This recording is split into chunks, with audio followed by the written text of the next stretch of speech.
Well, dealing with the heat can quickly take a toll on our bodies. But there are ways for you to stay healthy while enjoying the hot weather. Joining us to tell us more, we have Megan Crawley, injury and trauma prevention specialist from Spectrum Health Butterworth Hospital. Thanks so much for joining us this morning. Thanks for having me. All right, well, let's start with the number one thing that people should or should not be doing during this 90+ degree stretch.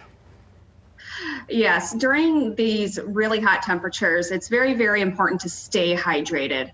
And I'm not talking like sugary drinks or pop or anything like that. Very important to push the water as much as you can, and then avoid being out in the heat. Do your activities early in the day or later in the evening after it cools off, but make sure that you're staying out of the heat as much as possible. And let's talk about the difference between adults and children, and maybe how it affects them differently if it does, and the different things to look out for between the two. Yeah.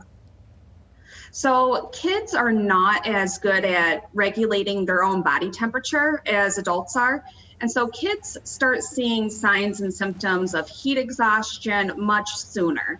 So it's very important to keep an eye on your children and make sure that you are pushing the water with them. If they want to play outside, let them play outside early in the day, but maybe the indoor activities would be better during the hottest part of the day. Has your emergency department seen an uptick in the heat-related issues? Every single year we see an uptick when we have these warmer days. And every year we end up treating patients for heat stroke.